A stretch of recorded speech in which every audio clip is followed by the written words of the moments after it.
Genèse 50.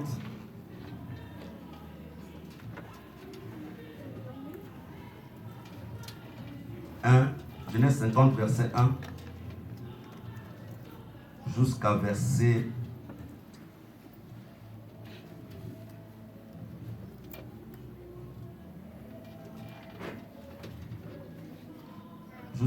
5. J'ai lu au nom de Jésus-Christ. Joseph se jeta, oh, quand même, il dit que j'ai lu au nom de Jésus-Christ. Ça, c'est la lettre, on les lit. Ça, ce n'est pas moi, ça, c'est la lettre, premièrement. Peut-être que je peux mal interpréter, tu peux hésiter, mais je n'ai pas encore interprété. Joseph se jeta sur le visage de son père, pleura sur lui et le baisa. Il ordonna au médecin à son service d'embaumer son père. Et le médecin embaumait Israël. 40 jours s'écoulèrent, ainsi firent employés à l'embaumer, et les Égyptiens le pleurèrent 70 jours. Quand le jour d'Idéi fut passé, Joseph s'adressa aux gens de la maison de Pharaon et leur dit: si j'ai trouvé grâce à vos yeux, rapporte, je vous prie, à Pharaon ce que je vous dis. Mon père m'a fait jurer en disant: voici, je vais mourir, tu m'enterreras dans le sépulcre que je me suis acheté au pays de Canaan. Je voudrais donc y monter pour enterrer mon père et je reviendrai. Genèse 37. Genèse 37, je voyais que ça devait être 47. Genèse 47. Je commence par le verset 1. Je crois que je vais m'arrêter jusqu'au verset 6. Genèse 47, verset 1 jusqu'à verset 6. J'ai lu au nom de Jésus-Christ. Joseph alla avertir Pharaon et lui dit: mes frères et mon père sont arrivés du pays de Canaan avec leurs brebis, leurs bœufs et tout ce qui leur appartient, et les voici dans le pays des Gosens. Il prit des 5 frères et le présenta à Pharaon. Pharaon leur dit: quelle est votre occupation? Et répondit à Pharaon: tes serviteurs sont bergers, comme l'est notre père. Dire encore à Pharaon: nous sommes venus pour séjourner dans le pays, parce qu'il n'y a plus de pâturage pour le brebis de tes serviteurs, car la famine s'appesantit sur le pays de Canaan. Permets donc à tes serviteurs d'habiter au pays des Gosens. Pharaon dit à Joseph: ton père et tes frères sont venus auprès de toi. Le pays de l'Égypte est devant toi. Établis ton père et tes frères dans le meilleur parti du pays. Il habite dans le pays des Gosens. Et s'il trouve parmi eux des hommes capables, mets-les à la tête de mes troupeaux. Prenons encore une autre écriture.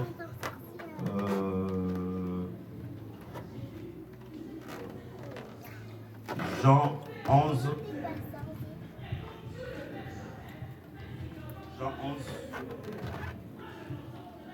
Jean 11, je commence par le verset 49 jusqu'à 52. Jean 11, 49 à 52. L'un des caïphes, qui était souverain sacrificateur de cette année-là, leur dit: vous n'y attendez rien, vous ne réfléchissez pas qu'il est dans votre intérêt qu'un seul homme meure pour le peuple et que la nation entière périsse. Or, il ne dit pas cela de lui-même, mais étant souverain sacrificateur de cette année-là, il prophétisait que Jésus devait mourir pour la nation. Et ce n'est pas pour la nation seulement, c'est aussi afin de réunir d'un seul corps les enfants de Dieu dispersés. Prenons encore une autre écriture, Romains 9. Romains 9, 1 jusqu'à 5. On va lire un peu quelques écritures aujourd'hui. Romains 9. Romains 9.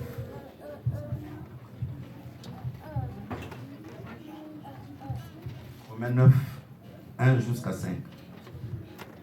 Bon, je prends 3 pour ne pas prendre beaucoup de temps. 3 jusqu'à 5. Car je voudrais moi-même être anathème et séparé de Christ pour mes frères, mes parents selon la chair, qui sont israélites, à qui appartient l'adoption, la gloire, les alliances, la loi et les cultes, les promesses et les patriarches, de qui ici, selon la chair, Christ est au-dessus de toutes choses. Ephésiens.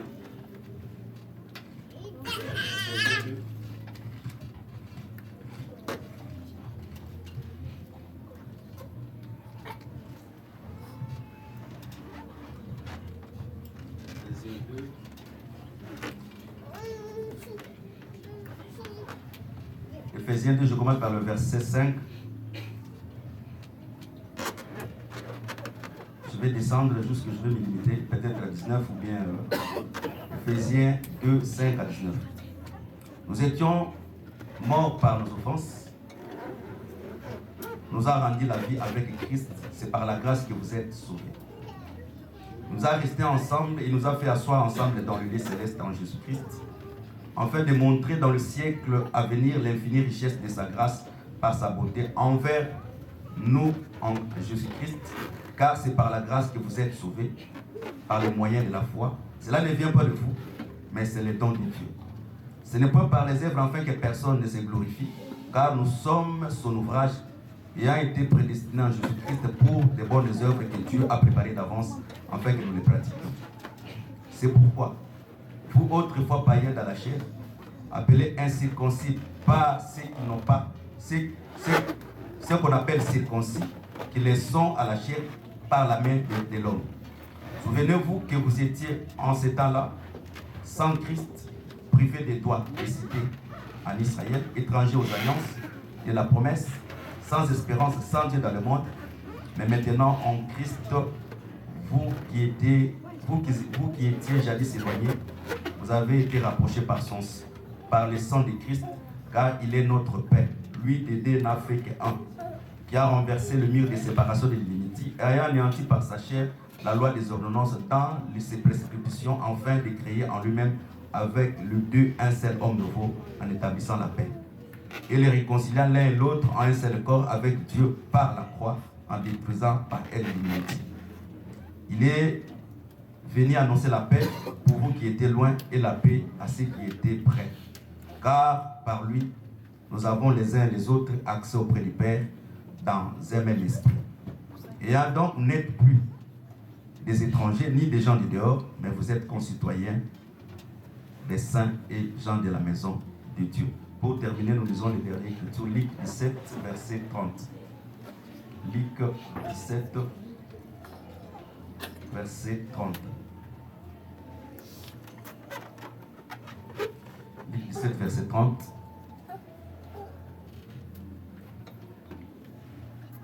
Je crois bien. Je ne veux pas parler, je crois que je perdis le repère de cette écriture. Là où les cadavres s'ensemblent les aigles, si quelqu'un le trouve, il me les donne. Bon, je le dirai à la bouche parce que là, si je commence à chercher à lire, je vais prendre beaucoup de temps pour lire. Donc l'écriture dit ceci, là où il y a les cadavres s'ensemblent les aigles, que le Seigneur bénisse et ajoute à besoin l'étude de sa parole. Oh, mais soyez quand même. Que le Seigneur bénisse et ajoute à besoin l'étude de sa parole. Commençons vraiment par exhorter. Il y a une femme qui avait une grossesse difficile. Et il a donné naissance à un fils qu'on appelle Jaïbet. L'Écriture dit, Jaïbet, c'est quelqu'un qui était né dans la souffrance. Mais quand il a grandi, il a prié que le Seigneur éloigne la souffrance dans sa vie. Je comprends par où le frère Jacques dit, si quelqu'un se trouve dans la souffrance, qu'il prie. C'est-à-dire, la seule porte pour chasser la souffrance de la vie de quelqu'un, c'est par la prière. C'est lui qui ne prie pas. Lui-même, il se fait ami de la souffrance, sans pourtant vouloir ou pas. Si quelqu'un ne prend pas le temps de prier, c'est-à-dire il s'est fait ami de la souffrance. Et quand il est l'ami de la souffrance, il va beaucoup, comme les Africains ne souffrent pas d'eux-mêmes, les conséquences de cette situation vont atteindre d'autres personnes. Mais du moins, l'Écriture avec facilité, il dit que Jaïbe était né dans la souffrance. Mais quand il a compris qu'il ne pouvait pas demeurer dans la souffrance, il a commencé à prier. Je crois que ce que Dieu a fait hier peut le faire aussi aujourd'hui dans ta vie. Si tu trouves que tu es dans la souffrance, au lieu de commencer à pleurer, au lieu de commencer à expliquer des gens, prends le temps de la prière, parce que la prière permettra que la souffrance puisse s'éloigner de ta vie. Mais après avoir prié, parce que lui il a prié seulement pour que le Seigneur éloigne la souffrance dans sa vie. Mais la Bible dit aussi, le Seigneur a élargi ses limites. C'est-à-dire, si, par exemple, je donne un exemple très simple, s'il gagnait 1000 euros par mois, même s'il faisait n'importe quel effort à la fin du mois, il pouvait seulement gagner 1000 euros. Et le 1000 euros ne suffisait pas pour subvenir aux besoins qui étaient dans la maison. C'est-à-dire, quand il a prié, quand le Seigneur a éloigné la souffrance dans sa vie, le Seigneur aussi a modifié sa manière de vivre. Et s'il recevait 1000, peut-être le Seigneur est allé à 2000, 2500, 3000. Afin que la personne puisse vivre dans la stabilité. Mais dis-moi, la prophétie, la parole ne consiste pas seulement que ça puisse nous expliquer comment nous pouvons vivre, mais cette prophétie aussi s'accomplit dans le corps de Christ. Parce que nous comprenons que nous, qu'on appelle l'Église, nous sommes un fils que le Seigneur a mis bas par la souffrance. Voilà pourquoi le Seigneur a accompli la prophétie de Genèse que la femme enfantera avec les douleurs. Comme toutes les femmes, c'est-à-dire, le Seigneur à la croix, il a donné naissance avec les douleurs. Voilà pourquoi le Seigneur peut permettre de jouer avec toutes choses, mais le Seigneur ne permettra pas que quelqu'un joue avec l'Église.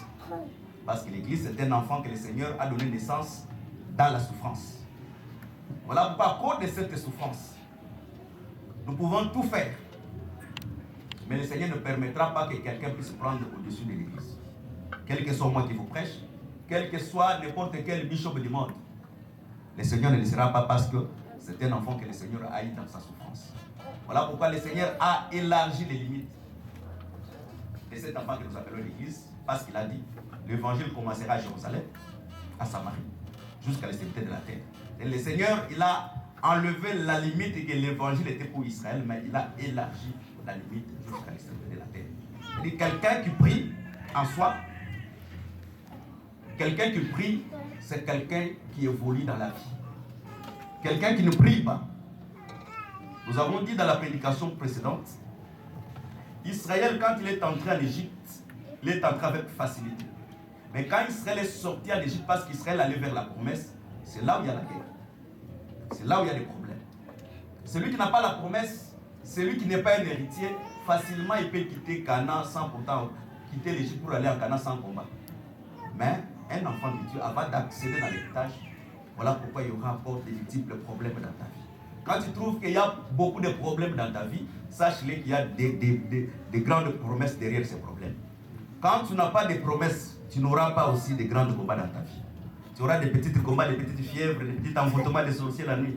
Mais il y a d'autres personnes, à cause de la promesse de Dieu, il y a des grands combats, même dans le niveau du travail, dans le niveau de son commerce, même dans le niveau de son combat sur combat. Mais le Seigneur sait qu'il a mis en nous la capacité de surmonter toutes ces situations qui nous arrivent. Parce que nous sommes de plus que vainqueurs pour celui qui a vaincu pour nous. Que le Seigneur vous bénisse. Nous parlons sur la descente de Joseph, de Jacob en Égypte, là où Jacob était mort. Le jour passé, nous avons prêché, je prends un peu ces carrés, je les divise en trois. Souvent, je les divise en trois. Ça, c'est l'Égypte. Ça, c'est Canaan. Ça, c'est le désert. Ça, c'est Canaan. Ça, c'est l'héritage. Nous avons dit ceci. Nous avons dit ceci. Le jour qu'Israël est sorti en Égypte, c'était le premier jour. Dans d'autres termes, selon Dieu, c'est le jour qu'Israël est né. L'âge que nous portons ici, ce n'est pas le même âge que Dieu nous voit. Quand quelqu'un n'est pas encore né de la parole, Dieu ne le compte pas. Dieu compte que ceux qui sont nés de Dieu. Voilà pourquoi facilement dans la Bible, on ne peut pas compter les enfants. Et facilement, on ne peut pas compter les femmes. Même si les femmes sont 1 million en Israël, on ne compte pas, on compte bien un seul homme. Voilà pourquoi en français, s'il y a 1000 femmes, il y a un seul homme, on ne va pas dire là, les. Que le Seigneur bénisse.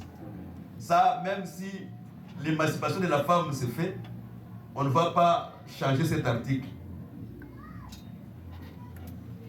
C'est-à-dire, quand Israël est né, Israël comme étant un enfant, Israël ne pouvait pas entrer dans l'héritage en étant un enfant, parce que la Bible dit ceci. Aussi longtemps que l'héritier est enfant, il est semblable à un esclave. Dieu devait traverser Israël par le désert afin que l'Israël puisse grandir, puisse atteindre la maturité. Donc, dans d'autres termes, le Seigneur permet plusieurs sortes de situations qui nous arrivent dans la vie. Et ça nous permet pourquoi? Afin que quand le Seigneur, nous allons entrer dans l'héritage pour mieux gérer l'héritage de Dieu. Israël n'avait pas une armée quand ils sont sortis en Égypte, mais Israël, par le désert, Israël a formé une armée. Dans la vie, tu ne savais pas comment combattre de la prière, mais les situations que tu vas trouver dans ta vie vont forger une détermination de guerre pour avancer dans la vie. Parce qu'il y a d'autres personnes, s'ils ne rencontrent pas de problèmes dans la vie, si le Seigneur laisse seulement comme ça, peut-être il ne va pas adorer et glorifier le Seigneur. Mais le Seigneur permettra que les choses les plus difficiles puissent arriver dans ta vie. C'est une manière que le Seigneur est en train de te préparer, de te forger pour gérer son héritage. Parce que quand quelqu'un, c'est ce qu'on appelle dans le monde, la personne ici, il a l'expérience de la vie. Quelle est l'expérience? C'est-à-dire, il a vécu la guerre, il a passé toutes les cérémonies, tous les temps, les mauvais et les bons temps. C'est ce qui amène l'homme à voir ce que nous appelons en français l'expérience. Et l'expérience permet de conseiller les autres. C'est pour dire que le désert, il y a les serpents. Il y a 7 nations puissantes qu'Israël doit combattre ici. Dans le désert, il y a la famine. Dans le désert, il n'y a pas de l'eau. C'est-à-dire, dans le désert, il n'y a pas la nourriture. La nourriture dépend de Dieu. C'est-à-dire, Dieu veut que... Pourquoi Dieu veut te faire traverser le désert? C'est afin que tu puisses comprendre que ta vie ne dépend pas de toi. Dieu te fait traverser le désert pour que tu puisses comprendre que ta vie dépend du Créateur. C'est-à-dire, même quand tu manges le matin le pain avec le travail que tu as fait dans ton main, que tu puisses dire gloire à Dieu parce que tu m'as permis que je puisse avoir un pain. Même si tu bois de l'eau, que tu ouvres les robinets, parce qu'Israël, même l'eau, il devait demander à Dieu. Donc le désert, c'est un chemin. Si Dieu fait traverser quelqu'un ici, même si on l'aide, ici, c'est ce qu'on appelle le baptême de feu, la préparation pour entrer dans l'héritage. Que le Seigneur bénisse. C'est ce que nous avons dit, l'embaumement. Parce que l'embaumement, c'est l'imperfection pour revêtir la perfection. Le Seigneur permet certaines situations pour que nous puissions atteindre la perfection. Mais aujourd'hui, Dieu nous fera grâce. Nous allons parler sur l'exposition du corps de Jacob.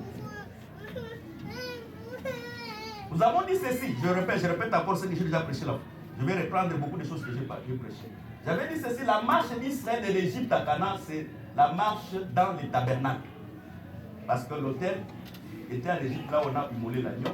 La mer rouge était l'équipe des reins, là où ils devaient être baptisés, ça c'est Moïse, là où ils étaient baptisés dans la mer rouge à Moïse.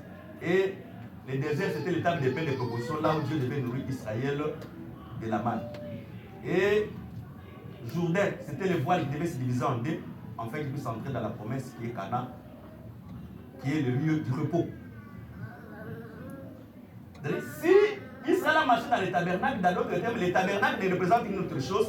Les tabernacles, c'est les temples de Jérusalem. Est-ce qu'on se comprend?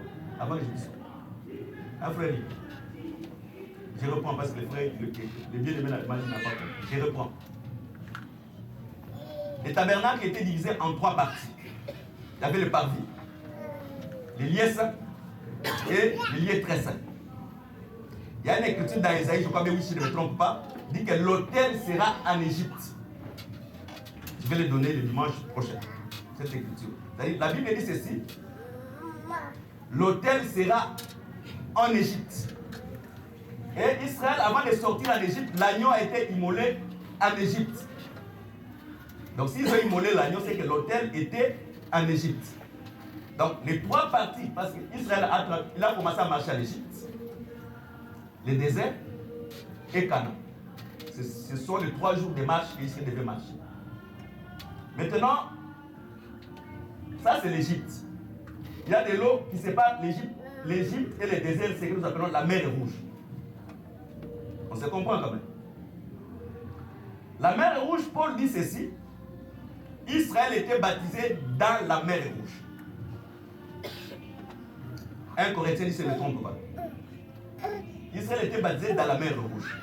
Or, dans les tabernacles, il y a bon, Dieu me fera grâce. Si je termine à prêcher, je vais prêcher sur les tabernacles dans sa généralité. Ça sera un peu mieux. Dans les tabernacles, il y avait ce qu'après l'autel, il y avait ce qu'on appelle les cuves d'airain. Donc les cuves d'airain permettaient les sacrificateurs, quand ils quittent l'autel, en fait d'entrer dans les sanctuaires. Avant d'entrer dans les sanctuaires, les sacrificateurs se lavaient sous les cuves d'airain. Donc dans d'autres termes, la mer est rouge comme étant les lieux des baptêmes. Les baptêmes, c'est-à-dire quoi? Immerger quelqu'un dans l'eau. Donc si Israël était baptisé dans la mer rouge, c'est-à-dire même si nous ne voyons pas par les yeux, mais les Écritures déclarent qu'Israël était baptisé dans la mer rouge. Donc dans d'autres termes, la mer rouge était le cube d'airain. Mais dans la deuxième partie du tabernacle, il y avait ce que nous appelons les lieux saints, qui avait l'autel de parfum et il y avait encore une table de paix de proposition. Frère. Comme le Seigneur a fait pleuvoir le pain du ciel, c'est-à-dire ici sur le désert, il y avait une table qui avait le pain. C'est ce que nous appelons les tables de pain de proposition. Donc dans d'autres termes, les déserts étaient les lieux saints. Et ici, il y a Jourdain. La Bible dit ceci. Quand Israël voulait passer le Jourdain, Jourdain était déchiré de haut en bas. Ça, c'est Matthieu 27. La Bible, la voie du temple était déchirée de haut en bas. Donc, dans d'autres termes, Canaan, c'était les lieux très saints. Maintenant, cette préfiguration ici, Salomon, quand il vient répéter le même mouvement, il prend ça, il représente ça dans les temples. Maintenant, dans le temple, Salomon divise les parvis en 2. Je peux dire même en 3. Parce qu'il y a le parvis des sacrificateurs que j'enlève un peu. Il y a les grands parvis qui est divisé en 2, les parvis des gentils et les parvis des circoncis bien des Israélites. Donc, je m'explique. Dans le temple de Salomon, parce que comme l'énigme éthiopien allait vers le temple pour... Si tu ne comprends pas, sois calme. Je vais prêcher à ton niveau. Mais je vais expliquer un peu les deux. Dans le temple de Salomon, comme l'énigme éthiopien, il est allé adorer Dieu à Jérusalem. Mais quand quelqu'un des nations va adorer Dieu, il ne va pas adorer Dieu ensemble avec les Israélites. C'est-à-dire, les Israélites avaient leur parvis. Et les nations, comme étant les païens, avaient aussi leur parvis. Pourquoi il est intervenu le parvis des païens? Parce que Salomon, quand il a construit les temples, ça c'est 1 roi 8, quand Salomon a commencé à prier, Salomon a dit ceci: Seigneur, même si Israël est en guerre, même s'il y a la peste, il y a la maladie, même s'ils sont dans un pays éloigné, mais si quelqu'un tourne son regard vers cette maison, il se repent, il lui prie, Seigneur, exauce-le.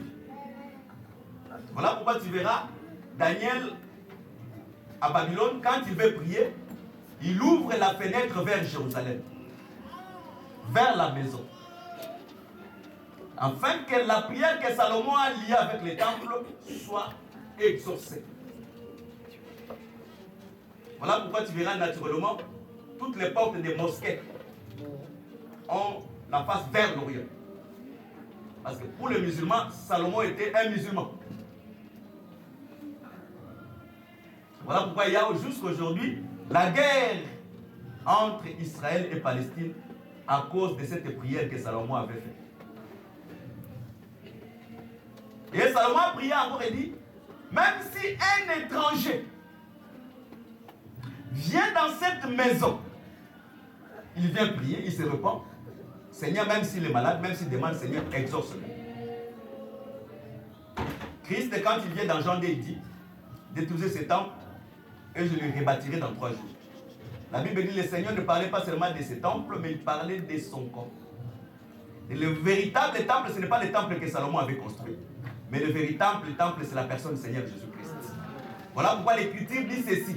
Ayez les regards fixés vers Jésus. Et aujourd'hui, si quelqu'un regarde vers Jérusalem, c'est un idolâtre.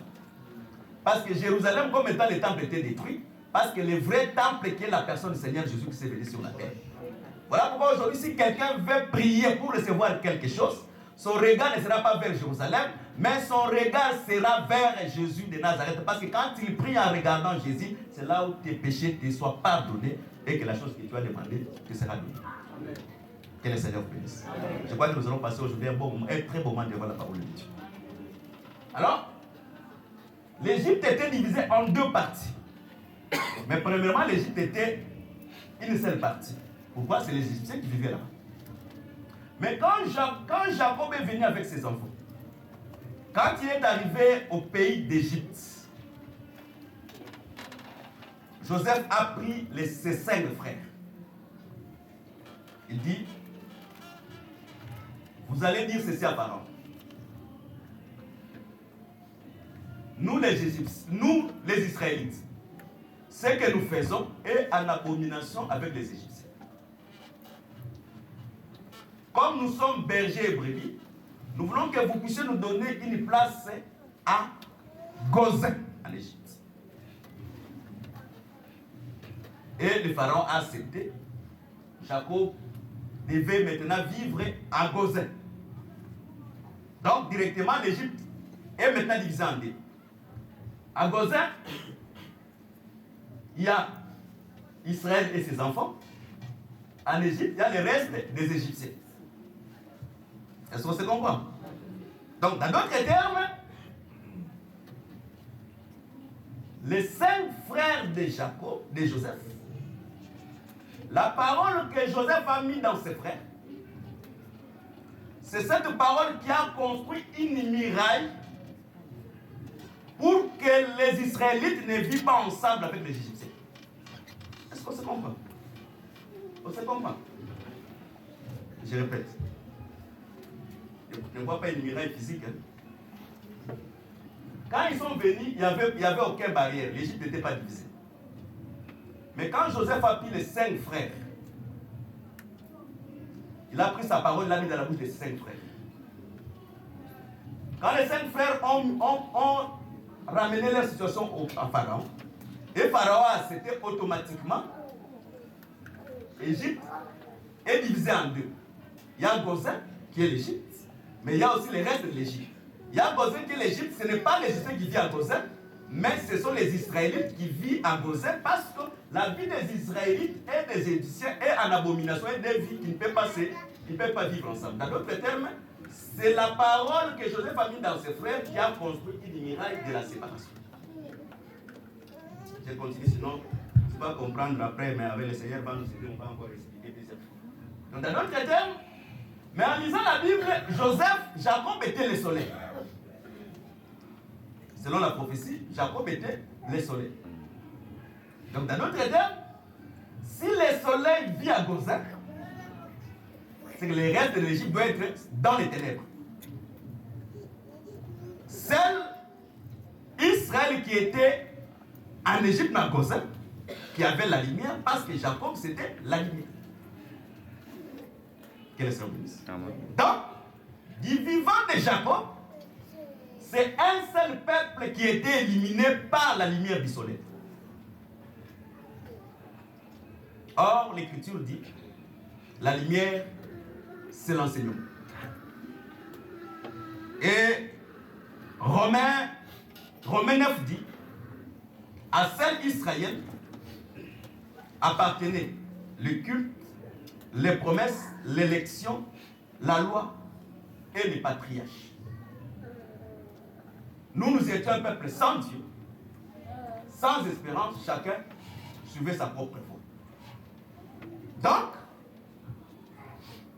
or, parmi les pères, Abraham, Isaac, Jacob, c'est l'élection. Quand il lit Romains 9, il descend, il verra que la Bible dit Dieu a aimé Jacob, Dieu a haï Esaü. L'Écriture dit, avant que même les deux puissent faire du bien, Esaü n'a fait aucun mal. Jacob n'a fait aucun bien à Dieu. Mais Dieu a aimé Jacob, il a haï Esaü. C'est ce qu'on appelle l'élection. Dans d'autres termes, Jacob, c'était l'élection. C'est-à-dire, Abraham, le père, la promesse que Dieu a faite à Abraham, cette promesse est descendue sur Isaac. C'est-à-dire, Isaac était la promesse. Et toute cette promesse que Dieu a faite à Abraham, à Isaac, cette promesse est accomplie à Jacob. C'est-à-dire, si quelqu'un est un élu de Dieu, on doit trouver en lui la loi de Dieu, l'élection, les promesses et les cultes. Tout celui qui est élu, on doit trouver ces choses dans sa vie. On doit trouver la loi de Dieu en lui. Parce que la loi comme étant signe d'appartenance. Et nous avons trouvé aussi les cultes. Voilà pourquoi tu ne peux pas être un chrétien sans faire les cultes. Or, il y a la première condition pour faire le culte, il faut que ton corps devienne une offrande. On n'a pas de culte sans offrande. Et la première offrande que Dieu agrée, c'est l'offrande de ton corps. Voilà pourquoi tout enfant de Dieu doit examiner l'offrande de son corps avant de l'offrir à Dieu. Tu peux venir ici, mais tu n'es pas ici. Tu peux venir ici, mais Dieu ne t'a pas agréé comme étant une offrande, parce que le péché peut empêcher que tu sois un vrai offrande à Dieu.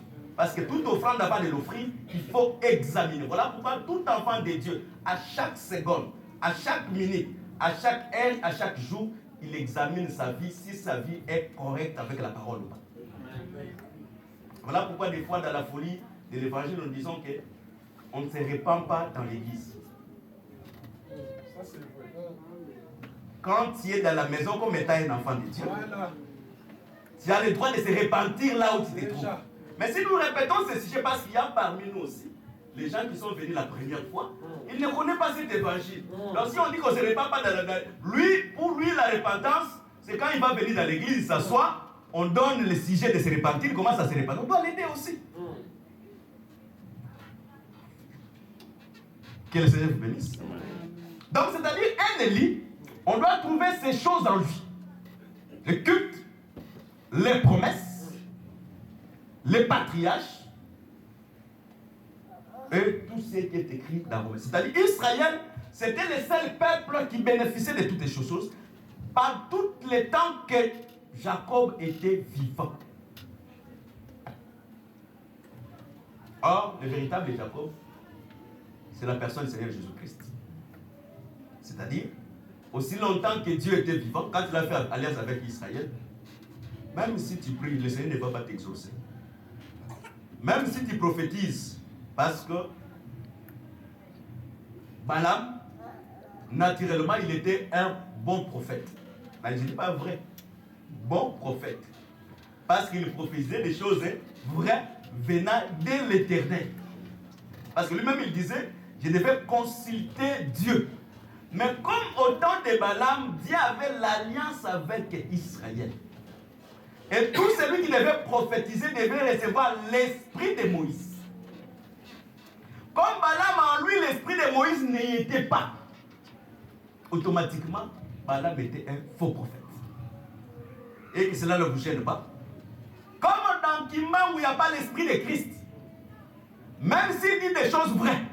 Mais comme l'esprit de Christ n'est pas en lui, c'est un faux prophète. Même si vous avez dit amen avec la parole moi-même. Parce que Dieu, lui-même, même si vous ne dites pas amen, quand il crée le premier jour, avant que vous dites amen, lui-même, il dit la création, elle est bonne. Dieu apprécie sa propre parole. Que le Seigneur vous bénisse. Donc, comme l'esprit de Moïse n'était pas en lui, il était un faux prophète. Voilà pourquoi tout celui, quand on parle de l'esprit, on va dire que de l'enseignement, c'est lui que le vrai enseignement ne se trouve pas en lui. Même s'il prophétise, c'est un faux prophète. Même si les choses qu'il dit, il est vrai. Mais comme il n'a pas le vrai Dieu, l'Écriture dit ceci, je prends cette Écriture, il dit, si un prophète prophétise quelque chose de vrai, mais s'il te dit, allons chez un autre Dieu, vous allez lui dire que c'est un faux prophète. Pour Israël, quand tu prophétises, ta prophétie doit concorder avec l'enseignement de Moïse. Mais quand Jésus est venu, il a prophétisé des choses vraies, il a fait des choses vraies, mais quand il s'est dit seulement qu'il est Dieu, Israël a dit que toi, tu es un faux prophète. Quelles sont les? C'est pour vous dire que quand quelqu'un prophétise des choses vraies, mais si l'enseignement ne concorde pas avec le fondement des apôtres, c'est un faux prophète. Même quelles que soient les choses qu'il est en train de dire, oh t'attends, ton nom c'est ça, ton nom c'est ça. Mais si la pratique premièrement c'est l'enseignement. S'il amène un autre enseignement en dehors des enseignements des apôtres. Je prends un exemple terre à terre. Une femme se lève. Il commence à prêcher. Il prophétise. Les gens tombent. Mais c'est vrai. Ce qu'il fait, c'est rien. Mais quand on va prendre l'enseignement des apôtres, quand on va prendre... J'ai dit à beaucoup de gens, il y a des gens, il y a des versets dans la Bible, les gens l'ont déchiré. 1 Corinthiens 14, il déchire. 2 Timothée 1, il déchire. La Bible n'est plus complète. Or, la Bible, on ne peut pas ni retrancher, ni augmenter. C'est-à-dire, quand je regarde par rapport au fondement des apôtres, je dis celui-ci, bien qu'il dise des choses vraies, mais c'est un faux prophète. La Bible dit, tu ne l'écouteras pas. Parce que quand il écoute, tu te suis. Que le Seigneur vous bénisse. Donc, aussi longtemps que le Seigneur était vivant, parce que le vrai Jacob, la Bible, toutes les prophètes qui ont prophétisé la grâce qui nous a été réservée, ils ont fait de ce salut une investigation sur l'investigation. Ils ont touché la grâce qui nous a été réservée. C'est-à-dire, les Jacob, les Abraham, les Isaac, leur vie ont touché la grâce qui nous a été réservée. Mais le Seigneur les a dit, ces choses ici ne vous appartiennent pas. C'est à nous qui sommes bénéficiaires de ces choses. C'est-à-dire, aussi longtemps que Jacob était vivant, les Égyptiens ne pouvaient pas bénéficier de la lumière et de l'élection de la grâce de Dieu. Voilà pourquoi l'Écriture dit, pendant que les pharisiens, Jésus a fait beaucoup de miracles, il a ressuscité Lazare, ils ont fait les réunions. Parce que quand on fait beaucoup de réunions, on veut tuer les seigneurs. Les seigneurs, c'est les réunions qui tuent les seigneurs. Et les pharisiens et les scribes se sont réunis pour faire les réunions pour tuer maintenant les seigneurs. Lisez la Bible très bien. Il y a des choses. Quand les gens font beaucoup de réunions, ils tuent les seigneurs. Quand les gens se font des présents, ils tuent les justes. Qu'est-ce que signifie se faire des présents? C'est-à-dire, moi j'ai fait un péché. Tu me couvres. C'est un présent que tu m'as donné. Pourquoi tu me donnes le présent? Le jour que toi aussi tu feras un péché, moi je te découvre. Parce que, lis Apocalypse 11. Quand les deux témoins sont morts, la Bible dit, les habitants de la terre se sont fait des présents. Pourquoi les justes sont morts? Quand tu vois ces gens se faire des présents, c'est couvrir les péchés. Sache-le que le Seigneur est déjà mort. Or, quand le Seigneur est déjà mort, la vie n'est plus là-bas. Voilà pourquoi, si tu veux mourir, meurs avec ton péché. Mais ne meurs pas avec le péché des autres. Que le Seigneur vous bénisse. Maintenant, les pharisiens se réunissent, ils disent, il est important, pour que les Romains ne détruisent pas, ça c'est Jean 11, pour que les Romains ne détruisent pas notre vie, il est important qu'un homme meure. Afin de réunir tous les enfants de Dieu dispersés dans un seul corps. C'est-à-dire, il était important que le Seigneur meure. Parce que s'il meurt, nous qui étions éparpillés, tu es né à Douala, l'autre il est né à Conakry, l'autre il est né aux États-Unis, L'autre, il est né au Mayombe. L'autre, il est né à Kabiaka Mwanga. L'autre, il est né, je ne sais pas si à Matadi. L'autre, il est né à Sibiti. Mais la mort du Seigneur a fait que tous ceux qui étaient dispersés se réunissent pour former un seul corps. C'est aussi longtemps que Jacob était vivant, les Israélites ne pouvaient pas se réunir avec les Égyptiens. Aussi longtemps que le Seigneur était vivant, il y a certaines lois qui ont été fixées, ou peut-être un Mukongo, un Moulouba ne pouvait pas se marier. Pourquoi? Parce qu'il y a des conflits familiaux, des conflits régionaux, des conflits tribaux qui ont régénéré de génération en génération. Mais le Seigneur, quand il est mort, c'est-à-dire, il a réuni ceux qui sont de loin, ceux qui sont de près, il a fait d'un seul corps. Et dans d'autres termes, la mort de Jacob en Égypte a détruit le mirail qui séparait les Égyptiens et les Israélites, afin que Israël et Égypte se réunissent pour plaire Jacob. Est-ce que ça comprend? C'est-à-dire la mort de Jacob a réuni maintenant les Égyptiens et les Israélites pour plaire Jacob. Et c'est par là que nous comprenons que Salomon, quand il priait pour les temples, dans d'autres termes, Salomon écrivait un testament. Hein? Ça, c'est dans la folie, la révélation de l'évangile. Salomon écrivait un testament. Dans son testament, qu'est-ce que Salomon disait? Il dit, si même ils sont en guerre, il vient dans cette maison, il prie, Seigneur, donne-lui la victoire. Si même ils sont malades, il vient dans cette maison, il prie, donne-lui la victoire. Même si un étranger, il est en guerre, il est malade, il vient dans cette maison, car Seigneur, il prie, exauce sa maison, exauce sa prière. Mais l'Écriture dit, celui qui a fait ce testament ici, aussi longtemps qu'il est vivant, le testament n'est pas valable.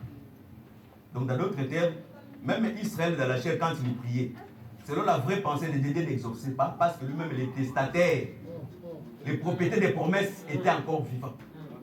Et les testataires pouvaient être valides. Si Jacob meurt, même si on n'appelle pas les Égyptiens vont venir, parce que dans les testaments, les Égyptiens aussi sont écrits. C'est pour dire que la mort de Christ, même si on ne nous appelle pas, parce que dans les testaments, nous étions écrits, on devait aussi entrer pour plaire ensemble Jacob. C'est-à-dire, dans d'autres termes, la mort de Jacob a fait tomber le mur qui séparait les Égyptiens et les Israéliens, afin qu'ils deviennent un seul peuple pour plaire Jacob.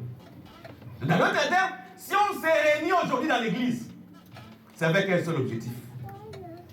C'est tout autour du corps de Christ. Voilà pourquoi l'Écriture dit, là où il y a les cadavres, s'assembleront les aigles. Là où il n'y a pas les cadavres, les aigles ne viennent pas. Ce qui appelle les aigles, ce n'est pas la danse, ce n'est pas la louange, ce n'est pas les offrandes, ce n'est pas la beauté, mais ce qui appelle les aigles, c'est les corps. Et les corps qui appellent les aigles, ça doit être les corps qui a le sang, parce que dans le sang, il y a la vie. Voilà pourquoi nous croyons que cet évangile que nous sommes en train de prêcher, c'est le sang de Jésus. Nous sommes les vrais vivants du sang de Jésus. Ce n'est pas ce que les gens disent. Seigneur, mais il y a même les gens qui prient, Seigneur, donne aux démons 5 litres du sang de Jésus. Donne les démons 5 litres. Seigneur, que les démons le sang. Nous avons la vie par le sang. Si un démon boit du sang, il est sauvé. Or, quand il est sauvé, il contredit les Écritures. Parce que l'Écriture dit, les démons sont réservés à être jetés dans les tangs de feu. Parce que le salut, c'est lui qui a le pouvoir du salut, ce n'est que lui-même Dieu. Voilà pourquoi la Bible dit l'élection de Dieu ne dépend de celui ni coucou ni celui qui fait, mais l'élection dépend de Dieu. Le choix de choisir, tu peux faire les universités, tu es 4 drogues ou 4 drogues, mais si Dieu ne t'a pas choisi, ces histoires ici vont te dépasser les entendements. Parce que si on dit un intellectuel, qu'une vierge sera enceinte, un médecin qui a fait beaucoup, qui a plus de doctorats de la médecine, il va commencer à se poser des questions. Comment sans un homme, mais ça, il va se poser beaucoup de questions. Et plus loin, je vous dis, Marie, bien qu'elle était enceinte, elle était encore vierge. Donc si on ramène encore Marie, c'est devant le médecin, ça sera encore un scandale pour les médecins. Mais par la foi, quand quelqu'un te dit, c'est celui qui est dit, Dieu a déversé la semence de la foi en lui. Il est divinement averti. C'est que les gens ne croient pas avec les yeux, mais lui, il croit avec les yeux de la foi. Que les saints bénissent. C'est-à-dire, Jacob, comme étant l'élection, c'est l'élection qui amène la foi. C'est l'élection qui nous introduit dans la promesse. Si tu n'es pas élu, tu n'as pas la foi. Si tu n'es pas élu, tu n'as pas aussi la promesse. Je vais donner quelques écritures. Il y a une différence entre la croyance et la foi. L'Écriture dit, le démon croit que Dieu existe et il tremble. Mais le démon n'a pas la foi. Parce que quand on reçoit la foi, on est sauvé. Parce qu'on est sauvé par la foi. Or, la foi, quand quelqu'un reçoit la foi, il doit passer les 4 dimensions de la foi. La largeur, la longueur, la hauteur et la profondeur. Dans la largeur, quand tu crois, tu seras sauvé. Mais dans la profondeur, qui peut croire? Qui peut croire? Tu peux seulement croire si dans l'éternité, Dieu avait mis cette semence en toi. Parce qu'on ne devient pas enfant de Dieu, mais on est enfant de Dieu. Même quand tu marches là, tel que tu es là dans le terrain, il n'y a pas seulement tes fils, mais il y a aussi tes petits-fils. Ce n'est pas moi, c'est la Bible. L'Écriture dit ceci. Quand Abraham est marché, Lévi était dans ses reins. Mais le père de Lévi, ce n'est pas Isaac. Le père de Lévi, c'est Jacob. Mais l'Écriture dit que quand Abraham marchait, Lévi était là. Donc c'est tel que je marche ici. J'ai les petits-fils, des petits-fils, des petits-fils de mes fils d'Amérique. Que le Seigneur vous bénisse. Je vais te donner des exemples naturels. Il y a des enfants, peut-être il n'a pas ta figure, mais quand il naît, quand une personne âgée vient le voir, dit, c'est figure ici, c'est notre arrière-grand-père. C'est le semence qui est sorti de loin. Voilà pourquoi l'enfant, quand il naît, il a le tout du père, il a aussi le tout de la mère. Et il a aussi le tout de son grand, donc tout. Il a le tout. Voilà pourquoi dans les salles, nous avons aussi hérité certaines situations. Que le Seigneur bénisse. Et dans d'autres termes, quand quelqu'un vient dans cette terre, il a été convoqué. Or, la convocation des rassemblements, ce n'est pas un son avec éclat. Ce n'est pas comme les gens chantent. Je vais interpréter en français. Hein. Je parle un peu à l'ingala parce qu'il y a des gens. Il n'est pas congolais, hein. Il est chrétien. Il n'attend pas les lingala. Tango Yesu akoya, toko matalikolo, kelelo ekobeta, polololo. Quand Jésus va venir, nous allons au ciel, la trompette va sonner. Pom pom pom pom pom pom pom pom pom. Non. La trompette du rassemblement selon la Bible, ce n'est pas une trompette avec éclat. C'est un son doux. Ce sont ceux que Dieu a connus d'avance. C'est eux qui ont les oreilles pour écouter la voix de Dieu. Parce que la Bible, mes brebis connaissent, ils écoutent ma voix et ils me suivent. Si tu ne connais pas la voix de Dieu depuis l'éternité, même si on te pêche ici dans le temps, tu auras toujours des difficultés. Voilà pourquoi tu peux. Quand on sonne quelque part là-bas, tu vas. On sort des autres côtés, tu vas encore, parce que tu ne distingues pas les sons de la trompette. Les sons de la trompette de l'éternité, c'est pour les enfants de l'éternité. Voilà pourquoi celui qui peut croire, c'est seulement celui qui a entendu ces choses depuis l'éternité. Parce que ce que je fais ici, je ne prêche pas. Ce que je fais ici, je répète seulement ce que nous avons entendu là-bas. Vous savez, la Bible elle est trop circulante. Vous savez, le pharaon a fait un songe, mais il a oublié les songes. Mais quand on rappelle les pharaons les songes, le pharaon va reconnaître les songes. Est-ce que vous comprenez un peu la Bible? C'est-à-dire, le pharaon il a eu son songe, mais il a oublié.